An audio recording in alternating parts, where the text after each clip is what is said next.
back to Happy Bake Day. My name is Amanda, and today we are going to be making a fabulous recipe that is 100% mom approved that will be perfect for upcoming Mother's Day, especially if you want to show mom how much you love her through cooking, because what better way to show somebody you love them than through making something from the heart. Today for this recipe, we're going to be making salmon puff pastry pinwheels. They're actually going to be Everything Bagel Salmon puff pastry pinwheels. And of course, I could not be doing this without my friends over at Ducktrap. We're going to be using their lightly smoked salmon portions today. And you know how much I love these. Don't forget, they have earned the Good Housekeeping seal of approval, which is such a standard of quality you can trust.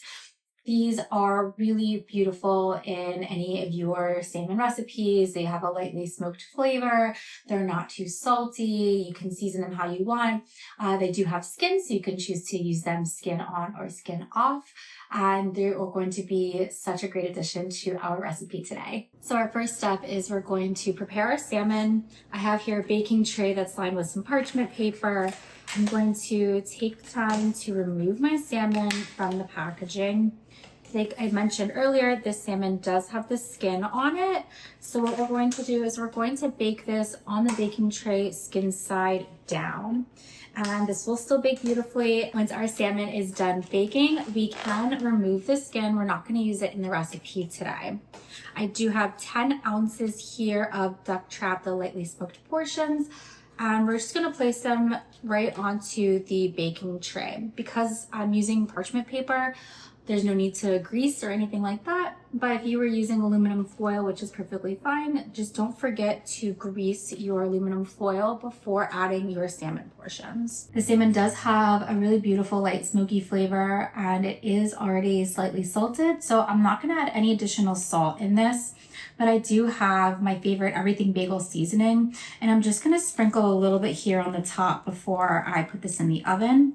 My oven has been preheating to 400 degrees, and so once it's done preheating, this salmon is ready to go into the oven. We're going to bake it for about 12 to 15 minutes or until the salmon is fully cooked and the inside is become nice and flaky. While my salmon is in the oven, I'm going to start preparing the other ingredients that are going to go in our pinwheels.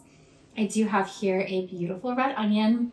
I'm going to cut it in half. I don't think we're going to need to use the whole thing, but this is one of those times where if you like a little bit more onion, of course you can add more, but I'm only going to slice about half of the onion today. So I really like using red onion in this recipe because I think that the red onion really gives this a bunch of flavor, a bunch of that classic everything smoked salmon bagel that you would get at a New York deli.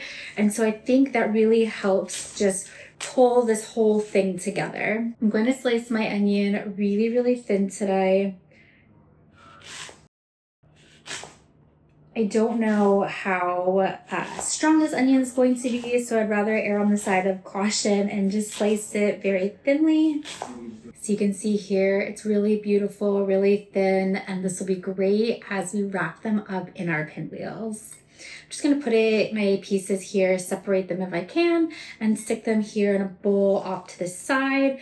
So that way it will be easy to use them as we continue with this recipe. Next, I have half a cup of whole capers here. And I'm just going to roughly chop my capers and then put them back into my little dish.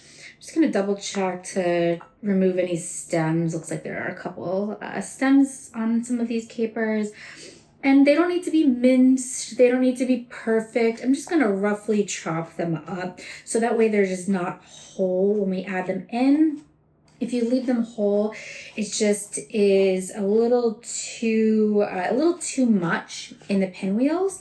Chopping them, I think, helps make the flavor more distributed a little bit more evenly. And that way when you take a bite of these pinwheels, it's not too much or overwhelming caper flavor, and it'll help balance out the strong onion, the salmon, and then we will also be adding some cream cheese here as well. So my salmon is done. I've just pulled it out of the oven.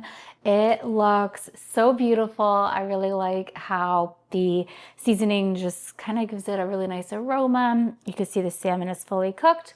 So our next step is to remove the skin. I'm just going to carefully, I've got some tongs here, turn my salmon on its side, and then just gently with a fork, the skin, yep, peels right off very smoothly, very easily. And then I'm gonna transfer my salmon portion each to my cutting board. We are going to roughly chop our salmon. Again, it doesn't need to be minced. It doesn't need to be sliced, but you do want some smaller pieces, and that way they will roll up really beautifully inside of our puff pastry. So you might lose a little bit of the seasoning as you roughly chop. That's completely fine. We're actually gonna add more seasoning to our puff pastry for that beautiful everything bagel flavor. You can see that I'm using my tongs here to just help stabilize the salmon while I'm chopping it. It's still hot, so you can probably see some of the steam coming off. So I don't want to use my hands to hold it. And then once this is chopped, that should be pretty good. You can see it here. It's not finely chopped. It's kind of rough chopped, maybe slightly heavier pieces. I'm going to let it sit here on my cutting board to cool down completely. That way, when we add it to our cream cheese, the cream cheese isn't going to get melted and runny and then become a mess when we try to roll it up. So we'll set this aside and we're going to move on to the next step. I have here a piece of frozen puff pastry that is just starting to thaw. So I'm going to unravel it from its packaging, and then we're going to roll it out with a rolling pin. So my box came with 2 pieces of puff pastry, which is great. So that should give us plenty to work with. And I'm just taking my rolling pin, rolling it out. Again, I'm going to be a little gentle here. I don't want my puff pastry to tear. I'm just stretching it out slightly in each direction just to give me a little bit more surface area to work with. And our next step is I have some whipped garlic and herb cream cheese, which is one of my favorites. And we're going to spread about 4 ounces of the cream cheese evenly over the puff pastry. I have a silicone spatula here that's kind of helping me do that. And as I spread, I'm going to spread it across the whole thing in all directions. But I am going to leave, you'll see here in just a minute, but I'm going to leave up here a strip that's not going to have any cream cheese on it. We're not going to put any salmon on it. And that'll help as we roll this up at the very end. That way we can use that kind of as our seal. We'll put a little bit of egg wash on it, and it'll help keep the puff pastry sealed tightly and keep it from opening up during the baking process. Next, I'm going to sprinkle my chopped salmon over the top of my cream cheese. Now we cooked about 10 ounces of the lightly smoked salmon. So I'm only going to sprinkle about 5 ounces here, and that way I can reserve the other 5 ounces for our other piece of puff pastry. Now that our salmon is spread, again, I'm keeping this line here open and clear. I'm going to sprinkle some of my sliced onion. I'm going to evenly distribute it over my salmon portions.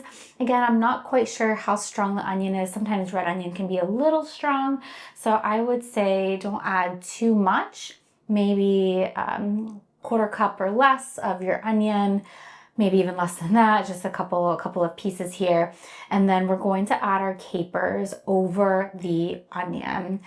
I really love just the color of this onion. It's so beautiful, and I think it'll cook up really nicely. And now I'm going to sprinkle with my capers. Just like the onion, you can add as much or as little capers as you like. I have 1 large egg here. I'm going to crack it in my bowl. We're gonna scramble it up and this will become our egg wash. I'm going to very, very lightly brush just a thin line of the egg wash on the exposed piece of puff pastry. I'm gonna be careful as I can not to get it into the cream cheese. Now, some egg washes do require you to add a little bit of water or a little bit of milk to help keep them ready and thin enough to spread, but because my egg is fresh and I just cracked it, I just pulled it out of the refrigerator, I don't need to add that extra liquid, that water or any milk to keep it that nice basteable consistency. Starting at the end here, opposite of my egg wash, I'm going to slowly and carefully roll the puff pastry into itself in a tight pinwheel shape, or as possibly tight as I can possibly make it. And then this will act again as kind of our glue, our seal to seal the puff pastry, the pinwheel closed. So I'm just moving this kind of little piece at a time, nice and slow. We're not in a rush here. And you'll see it's starting to all come together. You might have to use your fingers to push the ingredients down to help keep them inside of the puff pastry. I'm gonna go really slow. My puff pastry is sticking to my countertop a little bit. That's okay. You can always sprinkle a little flour to help keep your puff pastry from sticking before rolling it out, or do this on a piece of parchment paper, which I've done in the past as well. So here at the end, I'm going to take this piece that's got my glue on it, and I'm going to marry it up to the top the best that I can, and just gently use my fingers to push down. And now I'm going to flip this over so that way the seam side with that glue is down. I've transferred my roll here to a cutting board. It's going to make this a lot easier when we're ready to slice. But while I have my egg wash, I'm just going to base a thin layer of egg wash over the whole thing, all of my puff pastry. I'm not going to base the ends. Now the egg wash is going to help the puff pastry just have this really, really beautiful golden color. And so that way, as it puffs, it's just going to look so flaky and so elegant. And I think it just really helps elevate these pinwheels. So I'm getting the back side now too, the best that I can. I'm not going to flip this over. I'm not going to get the bottom. That's okay. And I'm not really doing it too thick. I don't want this to get wet or soggy, so just enough here, and it'll help our seasoning stick. So I have more of my everything seasoning, and I'm just going to sprinkle it across the top here, sprinkle it along the sides. And again, it's gonna help give it that classic everything bagel, New York deli style flavoring. I have a baking tray lined with some parchment paper. So as we slice our pinwheels, we'll add them here to our baking tray. I've got a serrated knife that will make this a lot easier for cutting. And I'm going to cut my pinwheels about 1 inch thick. The serrated knife will help make this a lot easier, a lot smoother to slice the pinwheels and slice right through all of our internal ingredients here, versus unlike a cinnamon roll. Oh, look how beautiful that is. Unlike a cinnamon roll where you can use a floss or a serrated knife, I really like the serrated knife here. Now, I do caution you against using a chef's knife because it kind of squishes the puff pastry a little bit, and then these pinwheels kind of get a wonky shape. As I'm placing them onto my baking tray, I am spacing them about 2 inches apart. The puff pastry will puff up. These will expand a little bit during the baking process. And so you want to make sure that each of your pinwheels just has a little bit of breathing room as they bake in the oven. I am placing them on their side, and that glue, the egg wash glue that we use at the end of the puff pastry as we roll this up is holding really nicely. And so as this bakes, these should not open up. They should stay in this great pinwheel shape. You can see how beautiful the shape turned out to be. It's got a really great swirl here in the middle. Our salmon, our onion, the capers, and of course the cream cheese and our everything seasoning.